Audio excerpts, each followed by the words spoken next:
What was the chemistry like between you and Steve Howe when you were doing that album? Would you work with each other again, do you think? Well, I'd be open to that.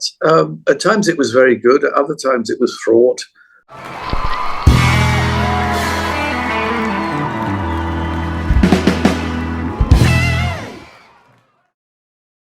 Well, my next question also concerns another guitarist called Steve. It seems to be a prerequisite that you have to be called Steve to play guitar in a prog band.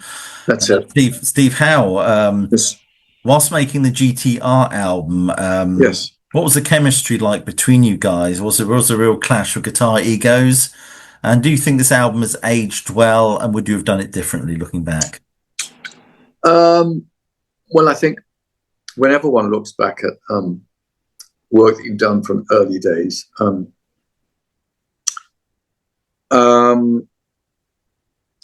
there are undoubtedly things that one would change. Mm-hmm.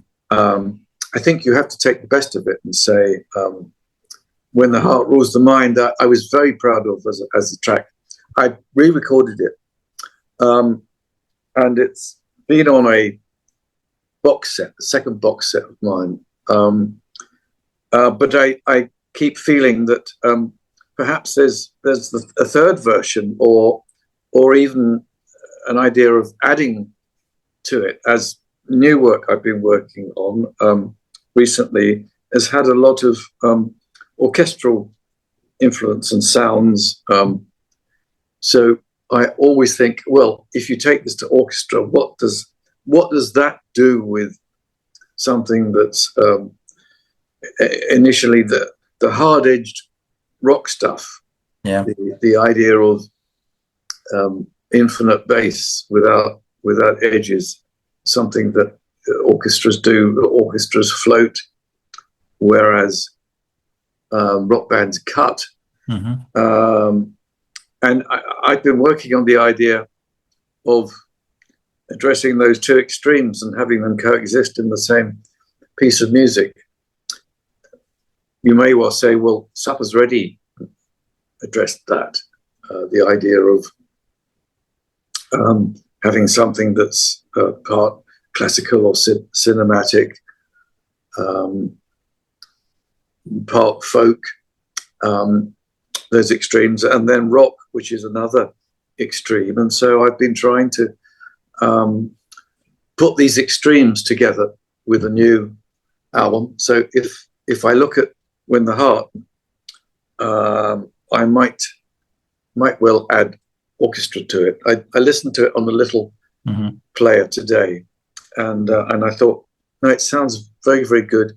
I did the vocals myself with Amanda. So we've got two singers on it. Mm-hmm. And I wanted to make sure that the harmonies could be heard. It was Phil Spalding who came up with the harmony ideas on it. Phil is no longer alive, but he had some very good antiphonal question and answer type things, which meant that if you hear the harmonies loud as they are on this other mix, it goes full Beach Boys in a sense. Yeah. There's the main line, when the heart answer, going across all of that, all of those harmony ideas. So I've been letting loose on that a lot recently, and I think it's a wonderful way of working. I think part of the marvelous appeal of Beatles was in the harmonies, which weren't always obvious. A track that nobody knows in this country, or very few people. There's a Place, early track, where the harmonies go up and down simultaneously. There's a place, and that's marvelous. But most bands don't do that. It's almost a forgotten art, harmony singing. It's as if it hadn't occurred to them. Certainly was a calling card for Queen, who I suspect were hugely influenced by the Beatles in that way, but with recourse to tracking, certainly. What was the chemistry like between you and Steve Howe when you were doing that album? Would you work with each other again, do you think? Well, I'd be open to that. At times it was very good. At other times it was fraught. And very difficult. I could see that it was going to financially lead to ruin. Although it there was a gold album in America and a bankrupt company in England. So success and failure, the two imposters, as they say. Yes. There it was, right there in the grooves of that album. But I think that there was actually a lot. But still there. I thought you froze for a minute there. No. Did you hear me? No, it says my internet connection is unstable. I don't know why. Okay. We're supposed to have good Wi-Fi here. I don't know why. Well, there we go. It's technology is unstable these days. I would like to say perhaps the last question. I don't know how much time you've got, but you did talk about harmonies and the Beatles and the Beach Boys. Yes. Pete Townsend said that Pet Sounds is one of the albums that went on to redefine popular music in the 20th century. Right. Then would you agree? Well, I think it went on to redefine what you could do before the Beach Boys, with Brian Wilson's involvement with Jan and Dean, Surf City. And then by the time you get to I Get Around, you have the full barbershop approach, but with a beat. And I think that was their calling card, interlocking vocal parts. So I think they were redefining very, very early on. God Only Knows is a very interesting track, I think, in terms of a chord progression. Yeah. What can you say about? Of course, Brian has now passed on, hasn't he? Yeah. But there was some very, very beautiful stuff. And some of it managed to rise above being saccharine. I think In My Room is lovely. The idea of the cozy magic, parental guidance aspect of that, articulating boyhood itself. I'm not sure it's quite been done before or since. Wouldn't it be nice? Just a very joyful song. I love the way I suspect that they were a little old to be singing that. Wouldn't it be nice when we grow up when this is being sung by arguably by grown men? I can't remember exactly how old they were at that point, but there's lots of great stuff. It's interesting that the guitar at the start of that song is tuned, or it's supposed to sound like a child's toy. It reminds me of the sort of thing you did with your guitar at the start of Musical Box a few years later. It was just quite interesting, I thought. Trying to make a guitar or any instrument sound like another is it's one way to work, isn't it? I think with Musical Box. When I joined the band, I realized no one was making the sound of the Musical Box, so I recorded some stuff at very speed. And I said the little twiddly bit that answers "Play Me My Song" is guitar. I can do something like that now if I do a full version of the tune. Do it with a whammy pedal or a harmonizer to take it up the octave and do that sort of thing. The guitar right at the beginning actually it's Mike Rutherford's strangely tuned 12-string with 3 notes on it are tuned to F sharp, keyboard player's key. So I think right at the beginning you could argue it sounded a little Music Box like, but I wanted to take it further with a little sort of dancey little tune. Yeah, it's a strange track, that isn't it? Musical Box. I don't know what prompted Pete to write that lyric. I'm sure it was a Pete lyric, that one. It was already written before I joined, and I added guitar parts. So you had 3 guitar solos that became part of the melody of it. So I guess I was justified in getting a songwriting credit on it.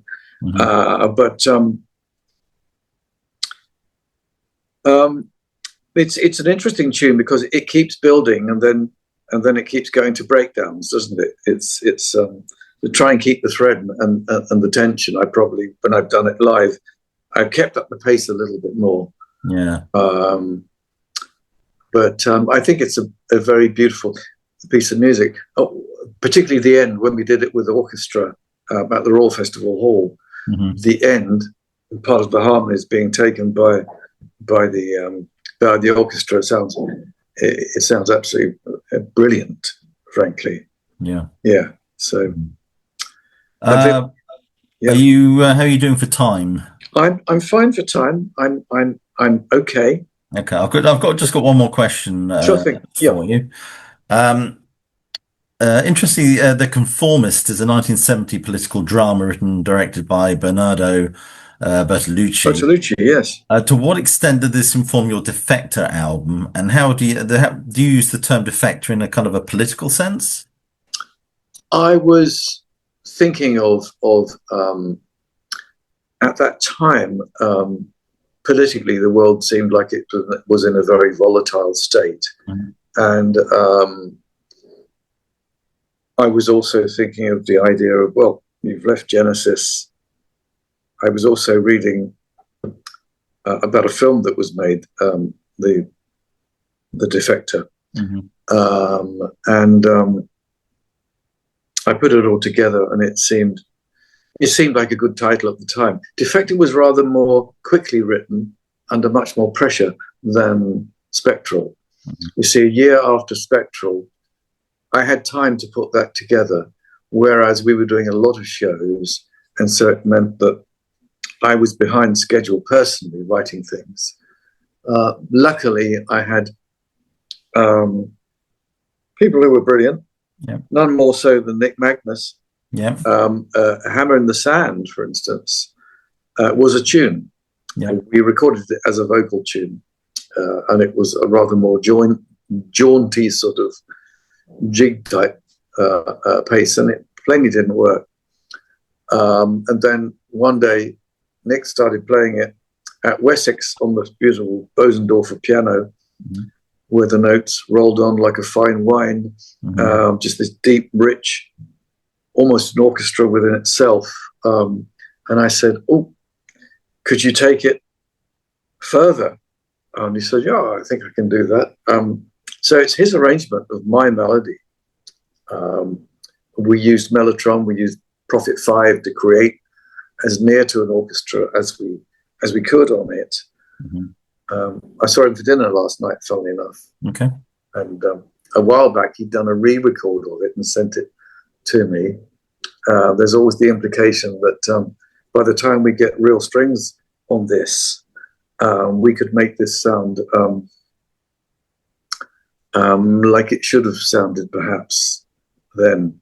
Sounded great at the time, loved the piano, the strings, deeper, richer, would be, if people are prepared to accept a revisit from time to time on things, then I can do something that's, oh, well, here's his new album, but this isn't new and that isn't new, but revisits, I think, are justified during the course of, if we just get good music on something, that's all I need to know, really. So I'm guilty of revisiting, reworking things for the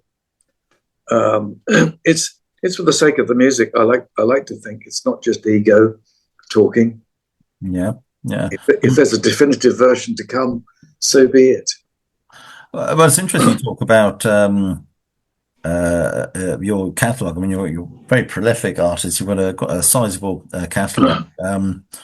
If you had to hold up, say, two albums, which you would say this represents me at my very Right. best, and Yes. conversely, if you had to hold up two of your albums which you are not pleased with now, Right. which albums would they be, do you think? Oh goodness. How high would Spectral Mornings rank for you? Well, it runs higher in the affections because I think the excitement of having a band Uh-huh. that was going to be touring, if it wasn't already touring. In fact, we were touring two of the tracks, which was Clocks and one other. I can't remember. Every day, isn't that off Spectrum? Maybe yes. But you know, we had some stuff that we could test, and Spectrum All is the title track. Yeah. Those two instrumentals, we've done those live, and so I thought, oh, we're quids in here with this. So anything we write on top. So I was able to give free rein to things. The band were having a wonderful time of being celebrated and adored by audiences. We were doing good box office. It felt like we were riding the crest of a wave. In other words, people are hungry for whatever we're going to do next. And because there was this sense of anticipation, it meant that the album has a very up sound and a cohesiveness.